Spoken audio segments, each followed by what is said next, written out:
Conhecer um pouquinho melhor a história das nossas constituições também é muito importante. E essa aqui é a nossa primeira Constituição. Saiba que a primeira carta constitucional que nós tivemos foi essa de 1824. Porém, um detalhe bem importante que a gente precisa saber. Essa foi a primeira carta constitucional. Ah, Dudu, já entendi. Eu lembro que falou agora há pouco que o Dom Pedro convocou uma Assembleia Constituinte, então os caras começaram a fazer lá em 23 para ela ficar pronta em 24, né? Não. Na verdade, eles começaram a fazer a Constituição. Quando Dom Pedro convocou, ele até nomeou como chefe da Constituinte o José Bonifácio. Já ouviram falar, né? José Bonifácio, seus irmãos foram membros da Assembleia Constituinte. Tudo ótimo, tudo uma maravilha. O projeto ficou pronto em 1823, mas foi o projeto.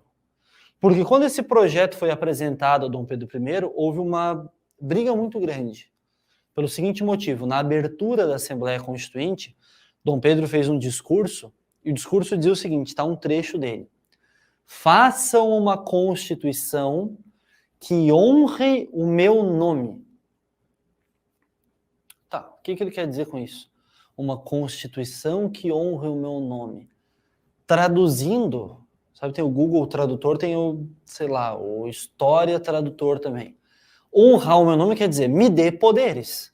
Uma Constituição que honre essa independência aí que eu fiz. Só que beleza, os constituintes ouviram, entrou pelo ouvido, saiu pelo outro, e a Constituição, ela era uma Constituição parlamentarista clássica, assim.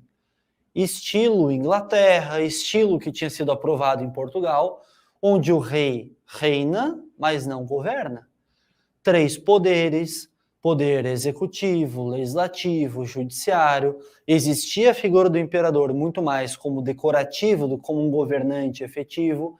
E esse projeto constitucional, e vocês vão entender por que ficou só no projeto, ficou conhecido e pode aparecer nas nossas provas, entre aspas, como a Constituição da Mandioca. Zoado o nome, né?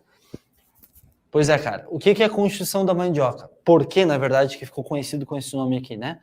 Porque o critério nesse projeto para saber quem votaria ou não votaria, quem poderia ou não participar das eleições, era a quantidade de plantação de mandioca que a pessoa tinha.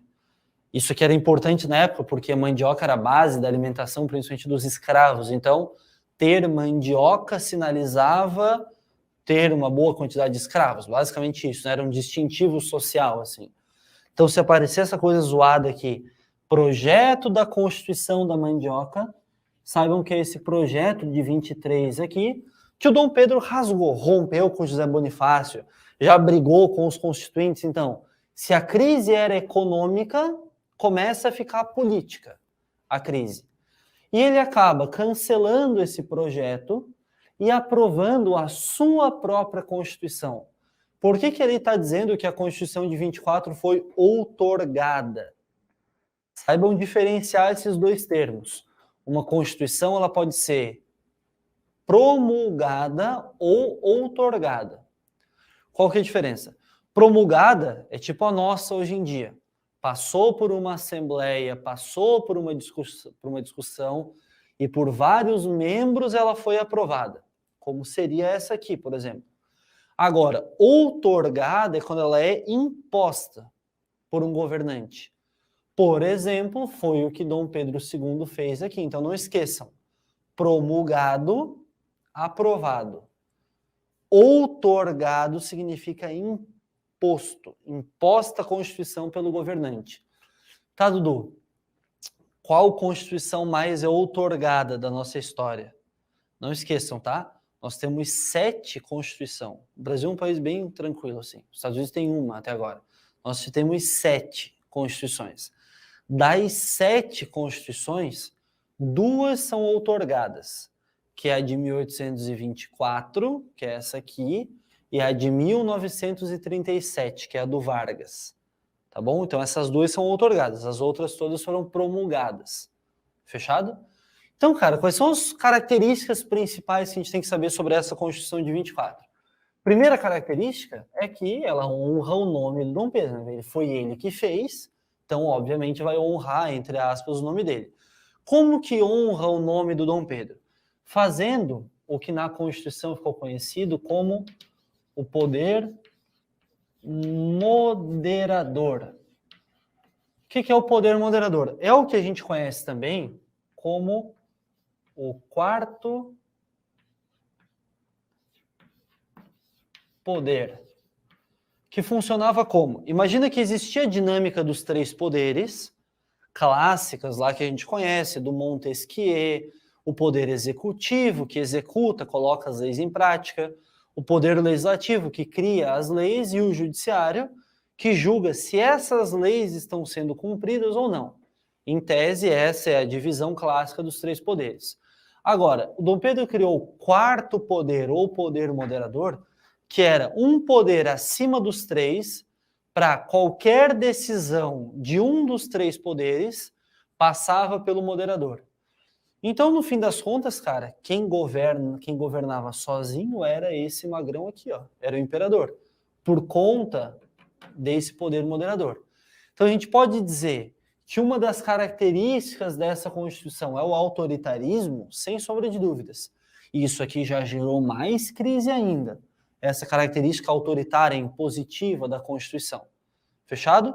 E como outro ponto também, coisa que a gente deve saber para a nossa prova, é como eram organizadas as características eleitorais.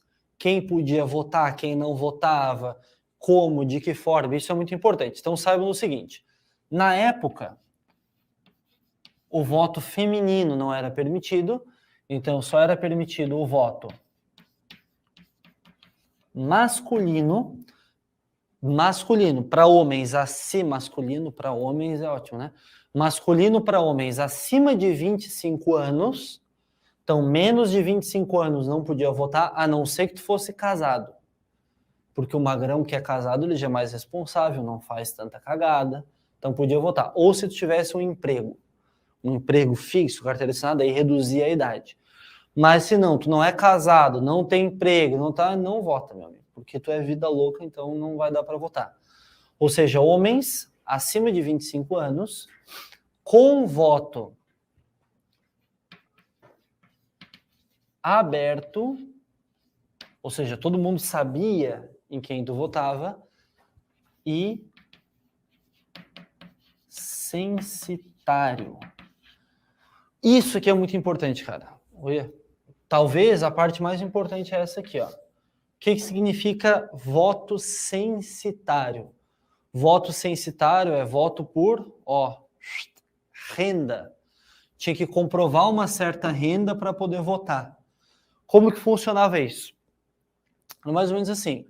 Tu tinha que, dependendo do cargo em que tu queria participar das eleições, dependendo do nível em que tu queria participar das eleições, tinha que comprovar uma certa renda.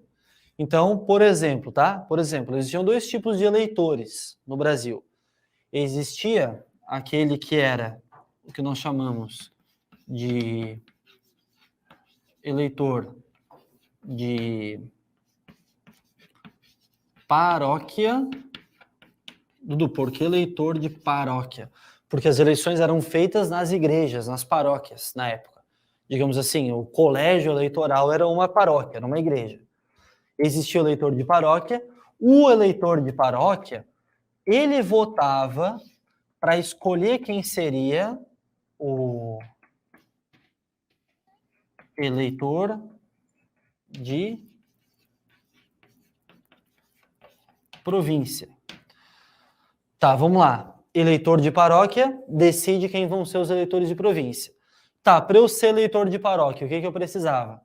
Ter uma renda anual de 100 mil réis, que era a moeda da época. Que era uma graninha, cara. Era uma graninha considerável, assim, tá certo? Ou seja, 100 mil réis, posso ser eleitor, 100 mil réis ao ano de renda anual, posso ser eleitor de paróquia.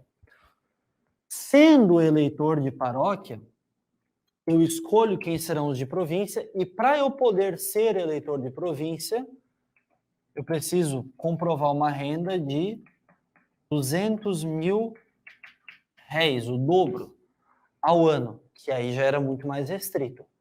E esse eleitor de província, ele decidia, ele votava para decidir quem seriam os deputados e senadores. E aqui o buraco já é bem mais embaixo também. Por quê? Porque para poder ser deputado, tinha que comprovar uma renda de 400 mil réis. Extremamente restrito, extremamente restrito. Isso aqui. E para senador, então, nem se fala.